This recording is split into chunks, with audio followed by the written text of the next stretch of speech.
మీ అందరినీ చూస్తుంటే మీడియాకి సోషల్ మీడియాకి డిఫరెన్స్ తెలుస్తుంది. నాకు పాత రోజులు గుర్తొస్తున్నాయి. నా సినిమా ప్రమోషన్స్కి వెళ్ళినప్పుడు వాటికి వెళ్ళినప్పుడు నేను ఇలా కెమెరాస్ చూశాను. ఆఫ్టర్ మెనీ ఇయర్స్ కొన్ని సంవత్సరాల తర్వాత మీ అందరిని ఇలా కలుస్తున్నాను. ఆ, నాకు చాలా ఆనందంగా ఉంది. మీ అందరికీ బిగ్ బాస్ లో నేను ఎలా అలరించానో నాకు తెలియదు, కానీ బయటికి వచ్చిన తర్వాత మాత్రం నా మీద చూపించే ప్రేమ కానీ నేను చూసే ఆప్యాయత కానీ అసలు ఎప్పటికీ, అంటే నేను సినిమాలు చేసినప్పుడు కూడా జనాలకి నేను ఏం చేస్తాను, డాన్స్ చేస్తాను, ఎలా ఉంటాను, ఏంటి, నా పేరు కూడా సాయి శ్రీనివాస్ అని తెలియదు. బిగ్ బాస్ జర్నీ తర్వాత మీ అందరికీ నా సినిమా క్యారెక్టర్ నేమ్ కాకుండా ఇండివిజువల్ గా నా పేరు సాయి శ్రీనివాస్ అని తెలిసింది. సో మీరు కేడీ మూవీలో, ఆ తర్వాత గోల్కొండ హై స్కూల్ మూవీలో మాకు చాలా వరకు కనబడదు, కానీ బిగ్ బాస్ హౌస్ లో సరిగా కనబడలేదు అంటున్నారు. మరి మీరేమంటారు? నేను మీరేమంటారో నేను దానికే ఒప్పుకుంటానండి. ఇప్పుడు ఫస్ట్ 1 వీక్ నేను చాలా బాగా ఆడాను.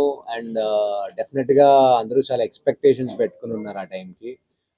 బట్ ఎందుకో ఎక్కడో ఒక చిన్న టాస్క్ లోనో లేకపోతే చిన్న చిన్నవి, అంటే ఒక మనిషిలో చాలా చాలా వ్యక్తిగతంగానో లేకపోతే ఎన్నో ప్రభావాలు జరుగుతూ ఉంటాయి. నాకు తెలియదు అలా జరుగుతాయి అని చెప్పి.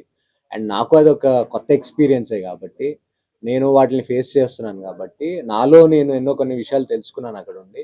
బట్ మేమందరం ఆత్మీయులమే, మేమందరం కలిసి ఆట ఆడాము. నేను చాలా అంటే బయటకు వచ్చిన తర్వాత జనాల రియాక్షన్ చూస్తే నేను కనిపించలేదన్నారు కదా, మరి ఇంతమంది వచ్చి నాతో మాట్లాడుతున్నారేంటి, ఇంతమంది వచ్చి హ్యాపీగా నాతో బాగా ఆడారండి అని చెప్తున్నారు అంటే నాకు ఎక్కడో బిగ్ బాస్ ఫ్యాన్స్ అందరూ, టెలివిజన్ ఎంటర్టైన్మెంట్ ఫ్యాన్స్ అందరూ, సినిమా లవర్స్ అందరూ ఒక్కసారిగా ఓకే ఈ అబ్బాయి కదా అని చెప్పేసి నా గురించి చూసిన వాళ్ళు ఉన్నారు అని నేను బయటకు వచ్చిన తర్వాత మెసేజ్ చూడడం కానీ, కమెంట్స్ చూడడం కానీ, ఇవన్నీ నన్ను చాలా ఆనందంకి వ్యక్తం చేసిందండి. సో నేను కనిపించానా కనిపించలేదా అనేది మీకే వదిలేస్తున్నాను, లేకపోతే ఇలా మీ ముందు కూర్చోను కదా నేను. నాగార్జున గారు ఫైర్ స్టోన్ అని చెప్పి లోపలికి పంపించారు కదా, సో ఆ ఫైర్ మిస్ అయిందని మేము అందరం అనుకుంటాం. అండ్ మీకు ఇచ్చిన పవర్ ఎందుకని మీరు యూజ్ చేసుకోలేకపోయారు? నేను నా పవర్ యూజ్ చేశానండి. మీరు కరెక్ట్ గా చెప్తే నేను పవర్ ని ఎప్పుడు యూజ్ చేసుకోవాలనే దానికన్నా రిస్క్ ఫ్యాక్టర్ లో పెట్టుకొని మరీ యూజ్ చేశాను. ఆ విషయంలో నన్ను అంటే లైక్ పవర్ నేను ఒక్కడనే యూజ్ చేసుకోవడం కాదు, నేను ఇంకొకళ్ళకి కూడా యూజ్ చేయొచ్చు ఆ పవర్. డెఫినెట్ గా నాకు క్యాపబిలిటీ ఉందని నేను నమ్మాను కాబట్టి నేను ఒక వీక్ నేను రిస్క్ లో ఉన్నా కూడా నేను ఆ పవర్ యూజ్ చేయలేదు. ద అదర్ వీక్ నామినేషన్స్ టైంలో కూడా నేను యూజ్ చేశాను. సో ఆ ముందు వీకే నేను యూజ్ చేస్తుంటే డెఫినెట్ గా నేను నామినేషన్స్ లో ఉండకుండా ఉండేవాడిని. సో అక్కడికి వెళ్ళిందే నేను ఆడడానికి. సో రిస్క్ అంటే మనం ఉన్న ఎంటర్టైన్మెంట్ ఫీల్డ్ ఆటోమేటిక్ గా ముందు నుంచే అది ఒక రిస్క్ ఫీల్డ్. లేకపోతే ఎప్పుడు ఏది ఎలా జరుగుతుందో మనకు తెలియదు. అలాంటిది హౌస్ లోకి వెళ్ళిన తర్వాత అదే మైండ్ సెట్ తో వెళ్ళాను నేను. సో ఉంటామా వెళ్ళిపోతామా అనేది పక్కన పెడితే మనం ఎలా ఆలోచిస్తున్నాం, ఎంత ధైర్యంగా ఉన్నాం అనేది నా మైండ్ లో ఉండింది. సో ఆ విధంగానే నేను ఆడాను. సో ఫైర్ స్ట్రాంగ్ గా అడుగు పెట్టారు, కానీ ఫైర్ అనేది చూపించకుండా వచ్చేసారు అంటున్నారు. మరి మీరేమంటారు? సార్ ఫైర్ స్ట్రామ్ గా నేను వెళ్ళాను అనేది అది కేవలం మాకు పెట్టిన ట్యాగ్ సార్. మేము వెళ్ళింది ఖచ్చితంగా ఫైర్ చూపించడానికి, ఆర్ ఎల్స్ ముందుగా వెళ్ళిన వాళ్ళందరూ కూడా వాళ్ళ ఫైర్ ని వాళ్ళు చూపించడానికే వెళ్ళారు. వెళ్ళిన తర్వాత మా ఆట తీరు కానీ మేము కానీ గ్రూప్ గేమ్స్ అయి ఉండాలి. సో నేను ఒక్కడనే వెళ్ళి ఆడితే సరిపోదు. ఎందుకంటే అక్కడున్న టాస్క్లు కానీ అక్కడున్న కొన్ని మీకు మీకు తెలిసే ఉంటాయి. బయట మనం ఒక్కళ్ళమే సపోర్టివ్ గా ఎంతో ముందుకెళ్ళలేము. సో అందరూ మనకు తోడు ఉండాలి. మన ఇంట్లో వాళ్ళ సపోర్ట్ ఎలా ఉంటుందో, మా స్నేహితుల సపోర్ట్ ఎలా ఉంటుందో, అలానే హౌస్ లో కూడా కొన్ని రిలేషన్స్ కానీ కొన్ని ఎక్స్‌ఫాక్టర్స్ కానీ ఉంటాయి. సో ఆ సపోర్ట్ మా ఫైర్ స్టార్మ్స్ లో మేమందరం కలిసికట్టుగా సరిగ్గా ఆడలేకపోయాం. ఆ ఎఫెక్ట్ నా మీద కూడా ఉంది అనేది నేను ఖచ్చితంగా నమ్ముతున్నాను. బిగ్ బాస్ శ్రీనివాస్ సాయి అంటే మార్నింగ్ సాంగ్ వచ్చినప్పుడే కనబడతాడు, ఈవినింగ్ పడుకునేటప్పుడే కనబడతాడు, సాంగ్ వచ్చినప్పుడు మంచిగా డాన్స్ చేస్తాడు. తినేటప్పుడు కూడా కనిపించలేదా మీకు? యా, సాంగ్ వచ్చినప్పుడు అంటే నేను అదే చెప్తున్నాను కదండి. నాకు ఇన్ని సినిమాలు చేసినా గానీ నేను డాన్స్ బాగా చేస్తాననే గుర్తింపు నాకు ఎప్పుడూ రాలేదు. ఓకే, నేను నా యాటిట్యూడ్ ఇలా ఉంటుంది, ఈ అబ్బాయి ఇలా ఉంటాడు, ఇలా మాట్లాడతాడు అన్న సినిమాల ద్వారా తెలుసు. కానీ నేను పర్సనల్ గా ఏంటి అంటే సర్ప్రైజ్ అయ్యాను బయటకు వచ్చిన తర్వాత. ఆ బాబు నీ పేరు సాయి కదా, బాబు నువ్వు డాన్స్ చాలా బాగా చేసావు అని అంటే నా పార్టిసిపేషన్ నేను ఎక్కడ ఇవ్వాలనుకుంటున్నాను, నేను ఎక్కడ ఇచ్చాను అనేది నాకు ఎంతవరకు చూపించారు, ఎంతవరకు చూపించలేదు, ఇలాంటి కంప్లైంట్స్ నా దగ్గర లేవు. ఎందుకంటే ఐ డోంట్ నో.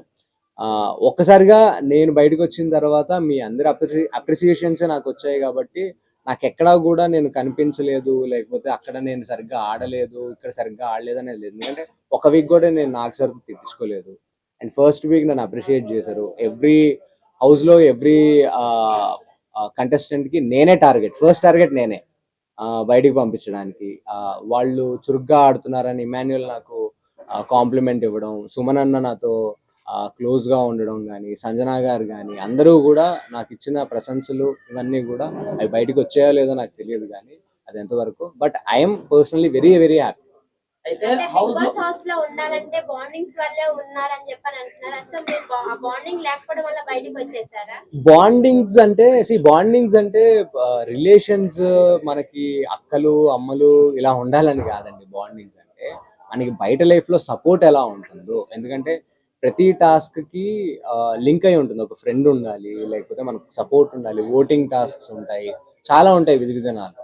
సో అటువంటి వాటికి ఖచ్చితంగా బాండింగ్స్ అని కాకుండా మనల్ని మనం ప్రూవ్ చేసుకోవడానికి కొన్ని సపోర్టివ్ ఫ్రెండ్షిప్స్ కూడా ఉండాలి. అందులో తప్పే లేదు ఏమాత్రం. అయితే హౌస్ లో ఎవరిని నామినేట్ చేసినా శ్రీనివాస్ సాయి నామినేట్ చేస్తే శ్రీనివాస్ సాయి గొడవ పెట్టాడు, శ్రీనివాస్ సాయి అరవడు అని చెప్పేసి మిమ్మల్ని నామినేట్ చేశారు అని చెప్పేసి ప్రజలు ఉద్దేశిస్తున్నారు. మరి మీరేమంటారు? నేనేమో అలా అనుకోవట్లేదండి, ప్రజలు కూడా అలా ఉద్దేశిస్తున్నారని నేను అనుకోలేదు. ఎందుకంటే దీన్ని కొత్తగా వింటున్నాను అంతే. ఎందుకంటే శ్రీనివాస్ సాయి ఏం అనడు, ఏమి అంటాడు అనేది ఏం లేదండి.